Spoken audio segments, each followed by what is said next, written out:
Pulse was one of the first places I ever went in Orlando, where I could be out and proud as a queer person of color. It was a place where I didn't think twice about who I was, where I wasn't lowering my voice or trying to code switch or stiffen my wrists so that someone wouldn't catch on to me. I could just be. I stepped into a bathroom just before 2 o'clock in the morning, and I remember the sound of gunshots. I remember this sliver of light in the back of the room from a door that I didn't know was there. And just I think that this was an extremely important piece, really well edited, crafted, and executed in its mission and focus of not only centering on Pulse and what happened, but the aftermath of how something so striking and heart-wrenching can happen, yet how quickly we forget, or how quickly that potential revolution changes into a complete oppression again. And it was really difficult for me to watch, especially because we could see the impact that this event fueled by homophobia and hate could have impacted onto people's life with the loss of loved ones, and this just sheer violence that young queer people have to acknowledge happened in their state, to it being perpetuated still. And it really makes you wonder, how can we how can we get past this? How can we lead with love and acceptance? um so yeah, a really difficult watch, but important, and we need to keep on telling these stories and make things aware and allow these subjects and these individuals of the LGBTQ plus community to have a voice and speak against these powers that look to silence them and pretend that they don't exist. Powerful 12 minutes of a documentary. In 2016, when the Pulse Nightclub shooting happened, I couldn't believe it was so long ago. And 6 years later, here comes the politicians with the idea that they need a bill to get gay language out of schools. It's just so shocking how these politicians want people not to receive education. You know it's a threat to them because they realize once people are educated, their narrow-minded thinking will be outvoted.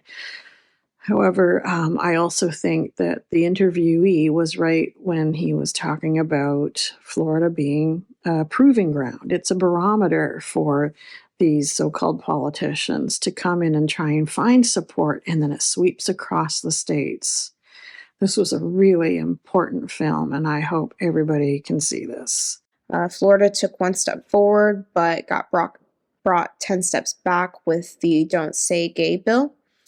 This is a direct insult to the victims of the Pulse nationwide tragedy. What haunts me is what the survivors said. What about the siblings, nieces, and nephews that get assigned to a project that makes them want to honor a lost loved one? Will they be allowed to spark a conversation in the classroom about something that directly affected their course of life? Providing a space of acceptance does not brainwash people to be gay or trans. There is no research to solidify this homophobic claim. We as a society have yet to realize the detriment of these weapons of mass destruction and how they've been brought to silence us. This is where we divide. This piece dives into the different generations the Pulse tragedy has affected. The direct generation of those who survived the incident and how they continue to share their friends' legacy. We see the younger generation fighting for justice. One of the students brings this factor up, that this deadly act that took place because of who they are, and there was a beauty that carried in the aftermath. They came together, and all of this work is now being undone due to this bill that has been signed into place. So this documentary will absolutely expand conversations among the masses to fight for not only the LGBTQ community, but rights for gun control. Two never-ending fights happening across America. I remember when the tragedy at Pulse Nightclub happened. And how it affected the community and, affected the country. And this takes an intimate look at the loved ones of those who were lost at Pulse Nightclub and those who are fighting for, justice and change and representation for the LGBTQ community across the country. I think there was a very clear point of view when filming this piece. I think there are a great plethora of sources, first-hand sources, second-hand sources in this piece. And there's not only a real logical informational pull to this, but also an emotional pull to it as well. And regarding, the tragedy that happened and looking back at that and using it to fuel the information that comes forward and asking for change, which is a great call to action and is done really well in this documentary. So overall, very, very well done piece.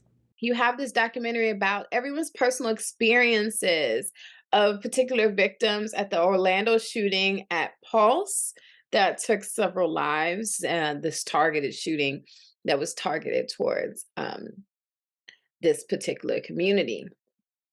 And they color it in with this political discussion about the Don't Say Gay bill, which some feel is a way people wrap up their homophilia in the disguise of these parental rights. Like, let's not teach our kids about sexual identity in schools because that is going to inform their decisions, and our kids are ending up being gay because society is allowing too many gay images in their school systems and on their TV screens. And as parents, it is up for us to shield them from this ideal. Don't want religion in your school? You don't send your kid to Catholic school. You send your kid to public school where there's no prayers. It's the same thing. I think it should be existing in both spaces so that every person is justified in what they want. But a lot of times we use this idea of religion. If you look at the abortion issue, we use this idea of religion in protecting our children as a way to get our point across, our own prejudicial points across. If you look at critical race theory, protecting our children, we're not talking about slavery. You just don't want anyone talking about slavery. No, you just don't want anyone having an abortion. Let's not make it about protecting our children. I'm actually really kind of tired of us using protecting our children as the means to fight against anything we don't like. It's getting old. Let's find something else. This was a very touching short. We hear from various people who lost loved ones at the shooting at the Orlando Pulse nightclub on June 12, 2016, most of whom were from the LGBTQ+ community. Such heartbreaking photos of the people who died. In addition to that, it also shows how, since then, there's been a lot of anti-LGBTQ+ legislation put forward in the US, and we see some political footage of this in the film. To combat this, we witness interviews of families, experts, and politically active people fighting for justice. I love the emotional soundtrack in this one too. Generations of Pulse is very heartfelt, very reflective, and also really informative about the impact of laws on people's lives. I think it's a really great and really important short film.